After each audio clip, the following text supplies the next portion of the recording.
This is one of the reasons why I said scholars are supposed to simplify and not complicate. Just watch this and tell me what you think. Why do we lose sense of time when we're sleeping? Why do we? Lose sense of time when we're sleeping. Why do we lose sense of time when we're sleeping?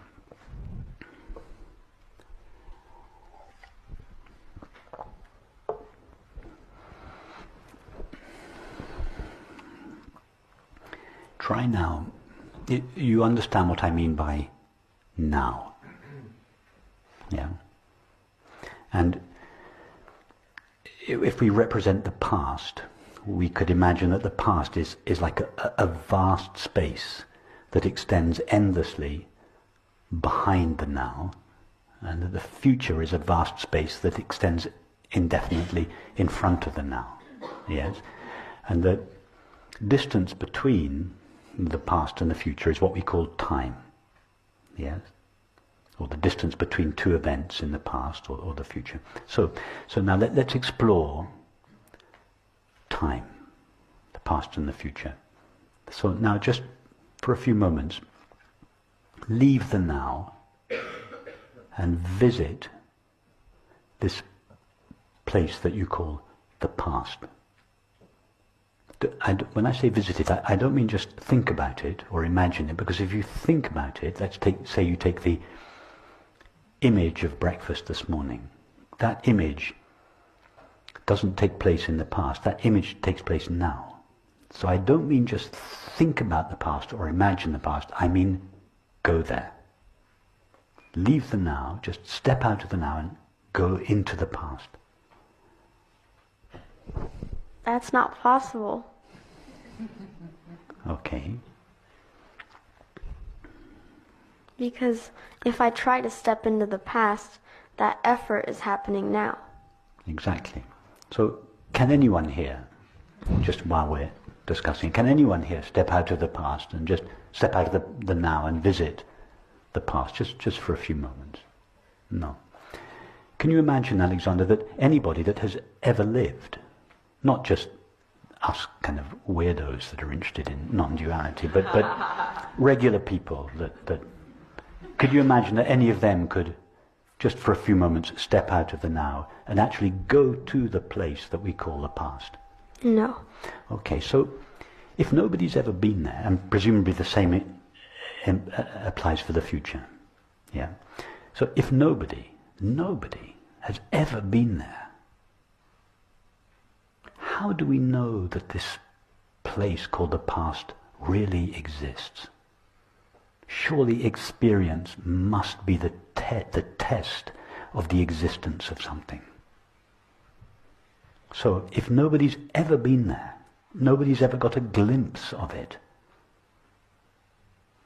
how do we know it's there? We don't really. We don't.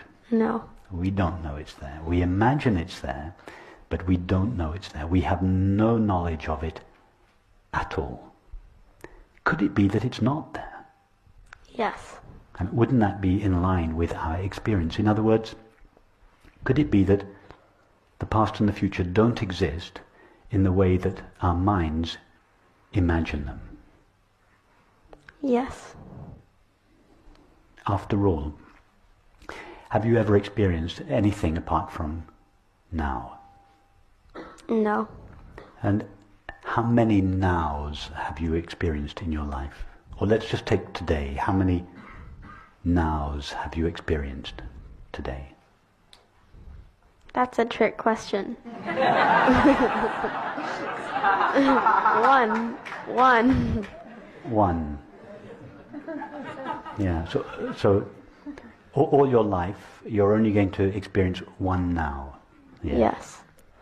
And that now, we've already discovered that, contrary to popular belief, the now is not this fraction of a moment sandwiched between these two vast spaces of the past and future. The vast spaces of the past and future aren't there. So now is not a moment in time. We normally think that the now is moving slowly through time. Yeah? How fast is the now moving through time in your experience? It's another trick question. It's not moving. It's not moving. It's not going anywhere. It hasn't come from anywhere, and it's not going anywhere. So this now is the only now there is. And this now is not a moment in time. How long does this now last? It's eternal. It's eternal. And you understand that by eternal doesn't mean everlasting in time. It means ever present now. So if we're just simple and we just stay with the facts of our experience, time is never experienced. Time is what the now looks like when it is filtered through our mind. In other words, time, it doesn't exist in our mind, it seems to exist in our mind. And therefore, if that's the case, wouldn't it make sense that when our mind disappears in sleep, the seeming existence of time disappears with it? Yes. That's why we don't experience time when we're asleep. Actually, we don't experience time when we're awake, but we seem to. But when we're asleep, we don't even seem to experience time because no mind is present in sleep. So that's why you seem to wake up in the same moment that you fall asleep, because there is no time in between two waking states or two dream states.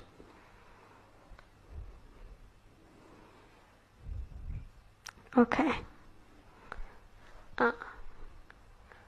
That's confusing, but it makes sense. It's confusing, but it makes sense. No, it's confusing, but it makes sense. It's confusing, but it makes sense. Yes. Yes, it's... Exactly.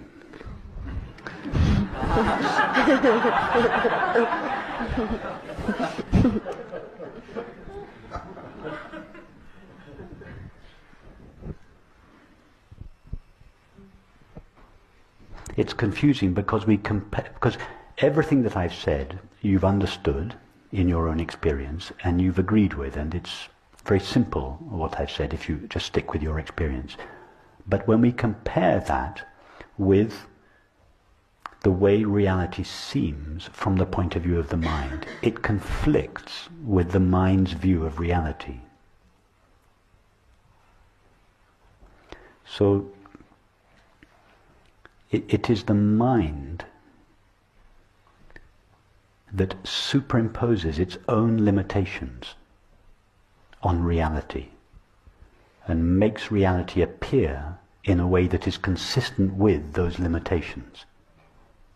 Just as I said this morning, if you put on a pair of orange sunglasses when you're skiing, you very quickly forget that you've put the glasses on and the snow appears to be orange. You think the snow is orange. The snow is appearing in accordance with the limitations or the colouring of your glasses. But because you have forgot that you are looking through this limited medium, you think that the orange colour belongs to the snow. Now, each of our minds is a limited medium. Our minds are the orange glasses, but the orange colour is time and space. That's the tint of our minds, time and space. So when consciousness looks through the time and space glasses of our mind, it sees a four-dimensional world, 3 dimensions of time and 1 dimension of space.